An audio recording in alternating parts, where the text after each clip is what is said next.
And welcome back to our second edition of Coach's Corner. And whew, it's glad to be back here in Monarch Land. I just came out of a little friendly fire from Tempe down the I-10. We had a little coaching change over the weekend, and good to be back here. I love doing what I'm doing in Arizona State, but you know, I've never had to deal with that before in my career. I've always been with you and our coaches in South Orange County. Everything's been pretty stable down there for years. And it's that college level. It was a tough night to have to take some of those phone calls from some angry fans, but fortunately, we've never had to go through that here. And our athletic director, you know, was talking about kind of that next generation, and that next coach has got to be dialed in to the new paradigm with technology and kids, and then you add in transfer portal and conference realignment issues and NIL. There's a big bucket you got to fill there. A lot different, Coach, than the way it was back when you and I were playing college football. Well, high school football is a lot different now, Kevin. I look around and no, we don't have a transfer portal, but we have, you know, a lot of athletes, they want to be on the field, and you have to manage the parents, the finances. You and I know, I mean, that's why we have sponsors and the golf tournament coming up. You know, finances weighs you down, and just trying to get games. Yeah. You know, remember last year, national championship, I only had 8 regular season games. And now, you know, which it's a great monster that we've created. But, you know, we have to go national. I'm talking to schools in Florida right now. I'm talking to schools, you know, I mean, I got a guy that was dying for me to go to Ireland next year. So, you know, it's different. But you know what? It's still X's and O's. It's still Johnny and Joe's. It's still about, you know, focus and execution.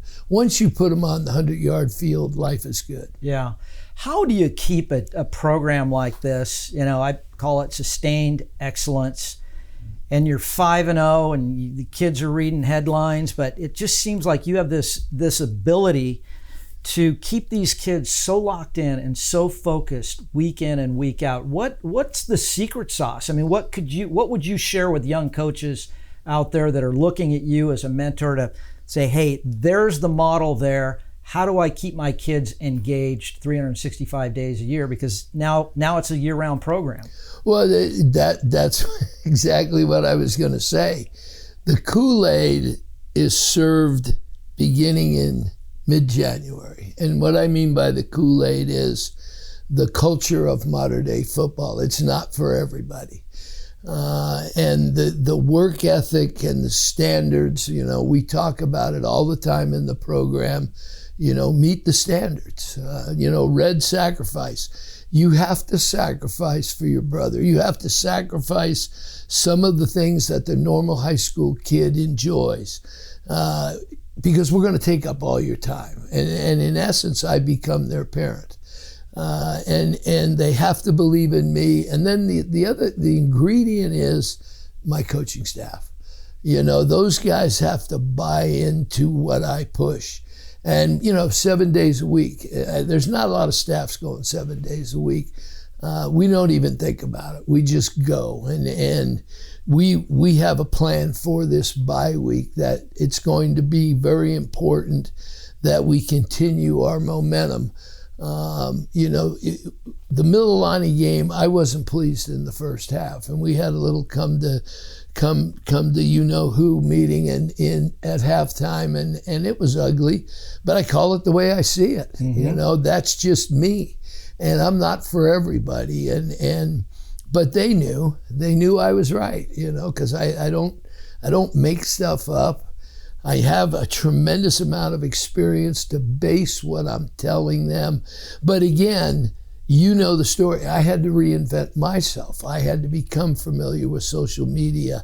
I had to become familiar with the different things that they're involved in, the passing league teams and things like that. But it's all part of the package of modern day football. And You know what, Kevin? We are 5-0, and I don't know where the first 5 games went, and we're at mid-season already, and you know, my eyes are baggy, but we got a spring in our step, and if we continue our momentum, it's going to be. This is a special team, young as they are. They show their youth. The Mililani game, all of a sudden now we won the celebration contest. Every time the guy made a tackle, he was celebrating. That's your job. What are you celebrating about? Right. And you have to have a feel for the fact that we're not playing as well as we're capable of. But again, we won the football game, and what I liked about the character of the team is they listened to my words, whether they liked them or not. But we got on. We played modern day football in the second half, and we put an end to that thing quick. Well, you and I both know high school kids need 2 things: structure and discipline. Yes, exactly. And that's part of what I tell people is the secret sauce is that you're consistent all the way through from January 1st through the national championship game. It doesn't change. Everybody wants to say that the kids are different, the parents are different. There's nothing different. It's communication, and it's buying in. When I meet with parents that are unhappy, life's too short. There's a door. Go. If I'm not for you, then make up your mind. But right now, I tell you, I enjoy this football team. I really do. A good group. They're a challenge. High character. They're a challenge. You're going to meet four very, very good football players coming up here in a few minutes. And they each have their own different personalities and their own quirks. But when they put the 3 stripes on, they're monarchs. Let's go. Yeah, exactly. All right, speaking of communication, let's communicate our sponsors, Hook or Crook Field Cabernet. This is their reserve blend, outstanding at Bevmo and Costco. And then, of course, our good friends whose headquarters right down the street, Bear Dynasty Paint, premium paints, stains, and varnishes, #1 in Consumer Reports for 7 years in a row. That's a nice run. Hey, let's see who's calling. Way to turn that phone off. Let's turn this thing off. Rookie mistake. The beauty of a live podcast. All right, that'll be faded out. All right, tell you what, we're going to take a break right now, and when we come back, we'll visit with 2 of our offensive stars. Don't go anywhere. We'll be right back on the other side.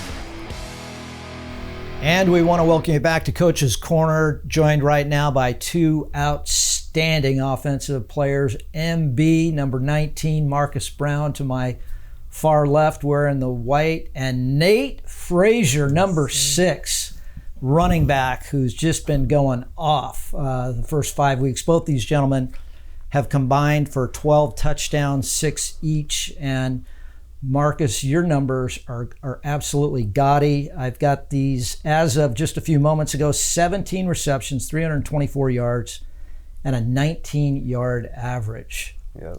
That is rarefied air to be over 15 yards per reception. Talk for a moment about the relationship that you have with your outstanding quarterback, Elijah Brown. Oh yeah, it's just great. I mean, our connection is just out of this world. I've been playing with him for a while, ever since youth ball, since we were kids. So chemistry is really good. It's just great to have a quarterback that can pass me the ball when I'm open. Your wide receiver room is freakishly talented. Talk about your brothers in that room. Oh, it's just a brotherhood out there. All 6 of us, I believe. We all have a really good bond. We all have really good chemistry. We all are great friends outside of the sport. So it's good to have a great group of guys around there. I've been at your practice a few times, and there's a competitive spirit out there. You guys really push each other. 100%. Yeah, it's always a competition out there on the football field. All right, Mr. Frazier, Nate the Great, going to whatever state. I hope it's Arizona State. I don't know if I can say that, but you're having a fantastic year, and you've got the longest run from the line of scrimmage this year, 98 yards. And what's amazing about you, in my mind, and watching you on tape and watching you live, is you have incredible contact balance and vision, and then you have the ability to turn on the afterburners. Where do you develop those skill sets? I develop all those skill sets in practice. That's why I train hardest. I give every single rep, even if it's a walkthrough or anything, I give everything 100% because it's going to translate to the field. So that's where I get that from. Now, I know you can't play running back at modern day unless you do what? Pass protection? Yes, sir. There's a lot of energy and discipline that go into being a fundamentally sound pass protector. How important is it that your quarterback trusts you and Jordan Davidson to handle business while he's surveying the field out there?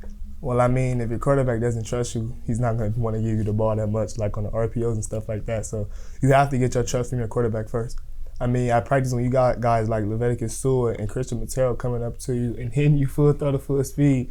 I mean, when you go into those games and play those other talented linebackers, this shouldn't be a problem. You should just get those reps and practice 100%, and it'll translate to the game. So you guys, just to put things in perspective, folks, you've beaten the #1 public school in the state of California, Corona Centennial, perennial powerhouse, the #5 team in the nation, #1 team in Nevada on the road, Bishop Gorman, and you took care of business last week against a very physical, talented Mililani team from over in the islands, #1 team in Hawaii. Suffice to say, you've got a little break. We're in the bye week and getting ready for J. Sarah Trinity League play and then the big game against Bosco here at the Bowl in a couple weeks. Thoughts on the preseason and your preparation, and do you guys both feel that you're ready to go for league play? Oh yeah, 100%. I think our coaches did a really good job of preparing us for each and every game, and I think they'll do that coming up in these Trinity League games, and I'm looking forward to it. I feel like we're ready to roll. Yeah. I feel like we're ready to roll. We got to execute a couple of mistakes in practice that we seen from on our games. But other than that, I feel like we're ready to roll. So Nate, you're a junior. I'm just looking, you're a fast, powerful, strong runner. How important is it to have the resource here at Modern Day in this weight room and Scott Prohaska and that program to prepare you to do what you do on Friday nights? I'm glad that you brought up Scott Prohaska's name because he says in like all the interviews he doesn't bring him up. So yeah, Scott Prohaska, man, he be on us in the weight room. He makes sure we have everything we need. He makes sure we does the right exercises, the right training, everything for us to be as strong as powerful we could and as healthy as we could be. Well, I want to give all thanks to that man because that's the reason why I'm bouncing off those tackles and stuff like that because he has us getting right in the weight room most definitely. Marcus, how does he help you as a quick twitch sprint guy and having the confidence that you're doing the right exercises for your body type and for your position? I mean, I think like everything translates to what we do in the weight room and on the field with him. Like quick twitch guys like me, I think it all translates to the field, and it's a blessing to have such a great coach out there to help us out. Now, I want to mention something to the folks at home or on your tablet or on your phone that are watching this. Again, this is what's so amazing about what happens here at Modern Day. Marcus is a 4.14 GPA. Nate, you're at a 3.5. How do you guys excel on the field and then be able to turn around and in a college prep program achieve such high standards and success in the classroom here at Modern Day?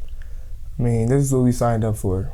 So we knew it was going to come with it when we decided to play football for Modern Day. We knew football and school was going to take up much of our time, so we have to make that a priority and put all other stuff to the side. Without your grades, you probably wouldn't even be able to touch the college level on the football field at all. So you have to put your grades before anything. So we know that's what we signed up for, so we got to get that right before anything. Marcus? Just making the most out of my time, not procrastinating when I need to get stuff done, and always focusing on the classroom first and getting that stuff done, and then second I could play sports. And the benefit is it doesn't limit your options. You guys can now, with those grades, go anywhere in America without any academic limitation. That's pretty amazing to have that,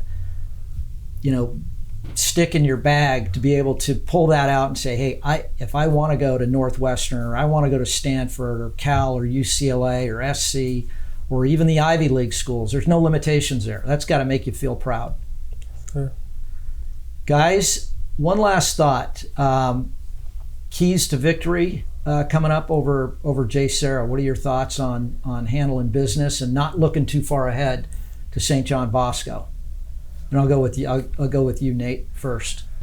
Keys to victory is discipline, executing a game plan, listening to our coaches, trusting our coaches, and trusting one another. When we trust one another on the football field, I feel like we can beat anybody that comes on the field with us if we trust one another and execute the game plan. And that's really all, honestly, sir. That's all. Yeah, going off what Nate said, just Yeah. really following the game plan. We got to make sure everybody stays healthy, but trusting our coaches, believing that we could get it done, and just go out there and play hard. I've always said there's 3 letters for a successful football program. You have to have a strategy. You have to be aligned from the coaches to the players to the training staff. And then you have to trust your players, trust your coach, trust your teammate, trust the process. And I love the fact that you guys keyed in on that trust element. And I think that's, foundationally, I think that's one of the most important things. Playing hard, playing fast, being disciplined, not making, silly mistakes. You guys got to clean a little bit of that up going into league now, because it's going to get, the stakes are much higher. So, hey, a high five to both these guys, 2 outstanding stars, Nate Frazier and Marcus Brown. Thanks so much for joining us here on the Coach's Corner.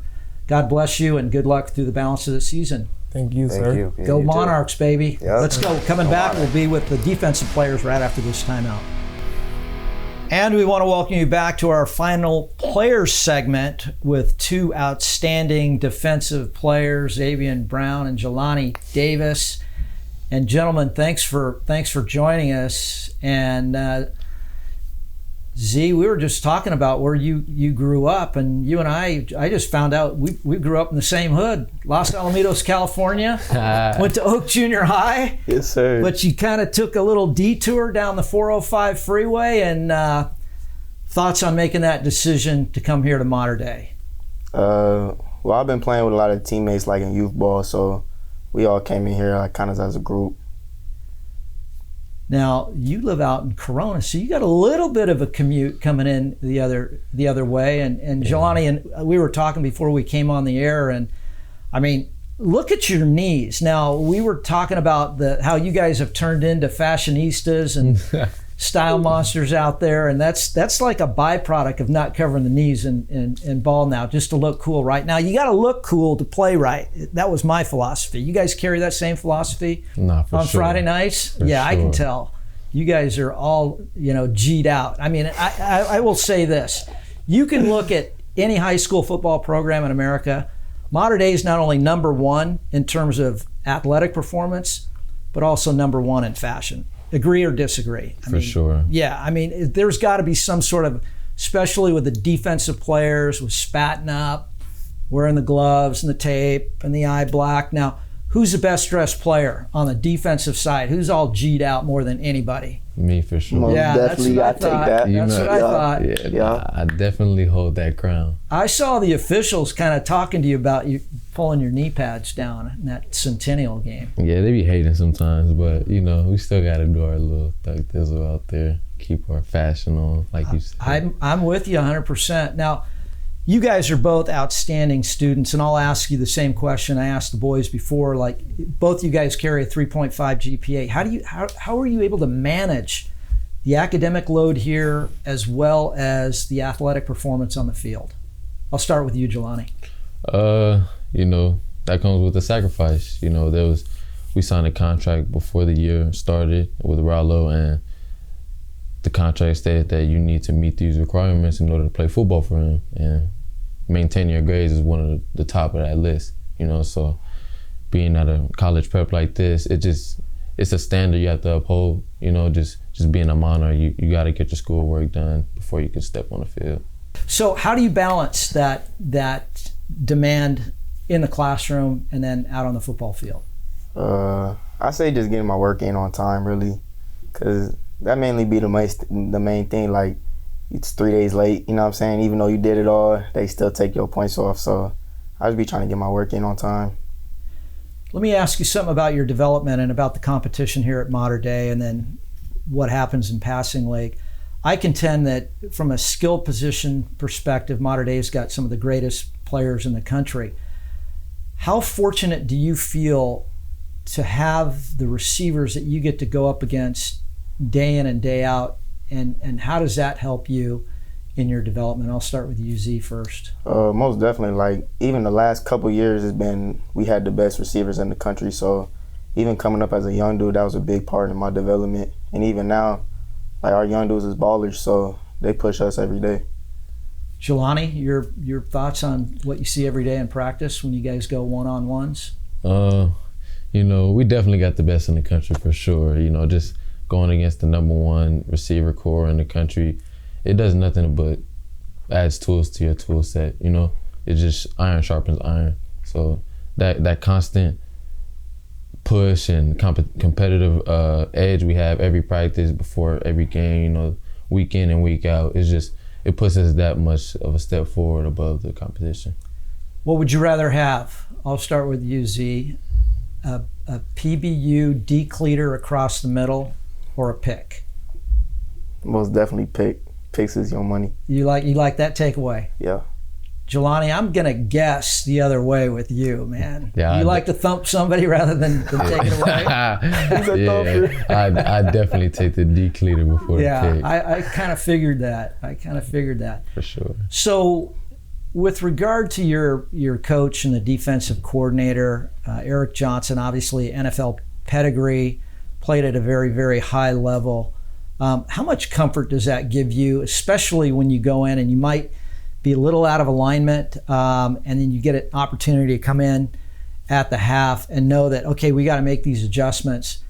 How much more confidence does that give you to have somebody like Eric Johnson, the mastermind of the modern day defense, pulling the strings behind the scenes and putting you guys in the right position going into the second half? No, it's definitely comforting because EJ, like we only have a certain amount of coverage, so he try to keep it simple, so we just out there playing fast. But I say Coach Frank mainly, if we the one lined up wrong, he the one getting us right, or he make all the smaller tweaks in the back end. Jeilani, what are your thoughts on having a former NFL standout as your coach? Coach EJ definitely knows what he's talking about. They've been doing it for too long, so there's no reason not to trust the process, and trust what they're saying. They done been through this way more times than I've been alive. So it's kind of it's great to have a great coaching staff like that, to where you mess up or you're out of line, they could just pull you out for a play and coach you up, or at halftime they'll come in the locker room and we'll get yelled at. But it's tough love. It's nothing but. Well, EJ is one of those guys. It's walk softly or shuffle softly and carry a big stick. And Coach Frank's the one out there. It's a good mix of analytics and then tactical instruction with both of those coaches. So we're getting ready. We're in the bye week right now. What are your goals here during the bye week? Z, I'll start with you. Just more technique-wise, more breaking down what I got to get better at. And, we got the time for that versus, trying to study the other team's plays. I mean, we got to do that too, but it take more time to, focus on yourself. Jeilani, what do you got out in store for this week? What are your goals? I'm up top, so I got to make sure I'm on every play, rattling to every ball, making sure I'm staying deep, so if my guys need to take a chance and, run under on a pass and pick the ball off, I'm over top to, save the day in a way. Why are you over there grimacing and shaking your head over there, Z? Man, you're like, I don't think he trusts you guys. It's the way he puts his words together. He's cracking me up. I don't know. So there's your room, that DB room is something special. And I mean, it goes back to, Damani and then further back. I mean, you guys saw this incredible athlete in front of you with Damani Jackson, the #1 recruited defensive back. What do you take away from that experience? When I was coming up, I was more trying to take little things of everybody's game, maybe switch it up a little bit. Not mainly just one dude, but watching the older guys and guys like Damani, Cam, Josh Hunter, they definitely helped me out in my game for sure. What about you, Jeilani? My biggest thing coming in was mental reps. I was coming off an injury, so I had nothing to do but take all the brain food I can get. So watching the best guys in the country, just seeing how they take lead and just make the plays that they do, it just makes me more hungry to, you know, with me and my class, to be that next group of hungry DBs out there making plays for the modern day defense. All right, last question, fun question. Call of Duty or Madden? Go with you, Z. What's your preference? I don't know. I guess Madden, because All right. football. Yeah. All right. Nah, I play Madden for sure. Okay, good. Two that. football junkies. All right. No doubt. I love it. All right, ladies and gentlemen, let's wish these two guys a big adieu and good luck. And Z and Jeilani, love your work product on Friday nights. Love the way you guys ball out. Continued success and blessings ahead. Yes, sir. Appreciate Thank you. All right, Yeah. We'll come back with the coach and wrap things up here on Coach's Corner. And we want to welcome you back to our final segment of Coach's Corner. I mean, Coach, every week these kids just keep setting the bar higher and higher. Proud of those boys. You know what? I'm glad you brought that up. Excuse me. Did you feel it? Yeah, Aren't they just good kids? There's passion. They're smart. And you get good-looking this, kids. That's why I love the podcast, because the audience gets to meet these guys, because they hear this stuff and people, oh, this is going on at Modern. It's nothing's going on. We're developing young men, and the energy. I mean, you just feel it. That's why I said to you, this is a great group of kids. And you know, while you were on, Kevin, when we talked about ASU, I want to remember our trip. Yeah. It's not that many years ago. Herm Edwards was probably one of the most gracious, accommodating, and football-wise, I've never seen. Remember, I spent 2 hours with him. The organization, you know, it's the game. It's college athletics. Obviously, you know, Arizona State, they did what they thought was right. It puts you in an awkward position, but you're a professional. Herm's a professional, and you know, everybody likes me. I could have taken that job.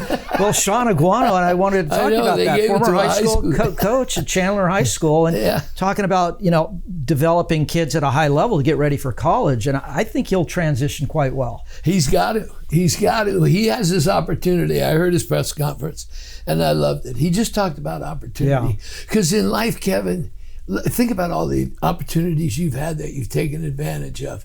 Okay, I feel the same way. In 1989, I was offered an opportunity. I didn't know what I was doing, but I sure wasn't going to mess it up, and I wasn't going to get outworked. And that's how you take advantage of opportunities. And you know, the opportunity is his. Let's hope they. All right, let's rub some of that modern day magic over to Tempe. There you go. There you go. Against Utah. Yeah. To echo your thoughts, Herm Edwards. God, loved working with him. I was an SAE, and we had this credo. It was called the True Gentleman, and Herm Edwards was absolutely a true gentleman, courteous, kind, professional, and really did a great job coaching the kids. And unfortunately, you know, sometimes those just don't work out. Unfortunately, yeah. But I'll tell you what, fortunately, you know, we're going to have a great bye week, and you know, we did a lot of work on the golf tournament coming up in December, and Melissa Higgins, my director of football ops, has been unbelievable in organizing me, because that's the big project, and it's sponsors like Bear and Hook and Crook that keep the program alive, and follow the Monarchs, baby. Yeah. So just a reminder, for information, you can go to the Modern Day Football website. The tournament is on December 12th, and every year it's sold out, and we need everybody participating. Remember, complacency is like cancer. It will kill you quickly, and we need 100% participation this year. Don't wait to the last minute. Go to moderndayfootball.net and sign up for the Rollo Classic. Again, that's December 12th, 2022. It's typically right after the CIF championship game, and it's an exciting, fun-filled day. And as you know, Coach, I play in a lot of these tournaments, and our team at Shadow Productions, it is the best run, most fun golf tournament that I play in every year, and it's and all those proceeds go to support the program, all the infrastructure. It gives us an opportunity to highlight our kids, help out with tuition assistance and funding infrastructure that's definitely needed. And when you're private, you got to pay for gas in the bus and insurance and the lights, the stadium. We don't get anything, as part of a district stipend. So everything's self-funded here, and that's a big part of our fundraising initiatives is that golf tournament. So we invite you to log on to moderndayfootball.net and get signed up. And Coach, final thoughts going into league play here? Well, we're sitting right where we want to sit, and everybody knows, and you and I will come back up next week and talk at length. Everybody knows what's 2 weeks, 3 weeks from now. Our focus has got to be on execution this week and taking care of little things in the bye week. Zabien talked about it. Work on your weaknesses, not your strengths. Prepare our JSerra game plan, and then get ready for the big one. And it'll be fun, and we'll talk a lot about that here in the next couple of podcasts. All right, Coach, take us out. Rock and roll, baby. All right, for the coach, I'm Kevin Turner. We'll see you next time.